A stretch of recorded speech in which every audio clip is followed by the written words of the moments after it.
broad theme of the symposium this year is borders. So talking a lot about mostly transnational border issues, especially how solid borders are and what the changing nature of borders is today.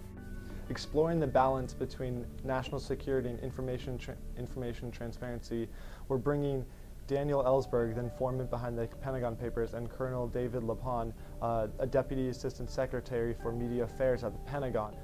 This is probably the most relevant topic of our time, and so having this debate is going to be central to our entire theme of international borders, as it is really the defining characteristic of the transparent international border system.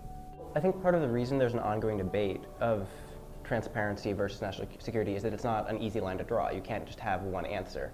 These things have to be looked at in kind of a circumstance-by-circumstance basis.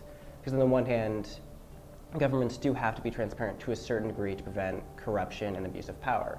But on the other hand, a certain amount of secret keeping is necessary in order for things to be secure. And the keynote lecture with Daniel Ellsberg and David Lapan plays into this quite directly, I would say, in terms of the discussion of how national security and transparency affects the whole world. And with recent things like the release of WikiLeaks and that kind of thing, a big question has been, how does this affect the way countries' national securities are perceived and how countries can deal with each other, especially with the diplomatic leaks? I think that one of the biggest arguments against information transparency is protecting soldiers and protecting military personnel or government personnel. You can't really wage a war without keeping some secrets, and you can't really have confident negotiations with other countries unless there's the idea that things can be said that won't be expressed. When we look at Julian Assange, who's this widely known figure, whether loved or hated by many, I'm assuming,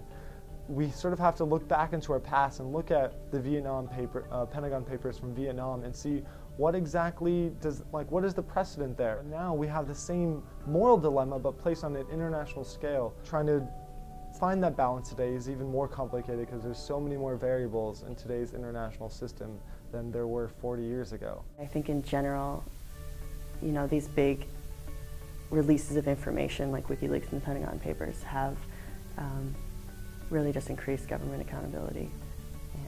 But I think it's an interesting topic to discuss. No longer can be defined in the nation-state system by clear lines of this is my country and over that line is yours. It doesn't exist that way anymore, and so now we're just trying to work out, just draw some lines in the sand about how the international border system exists. We have great speakers coming in, and they're speaking about really relevant issues today in the global political system, and even the national one.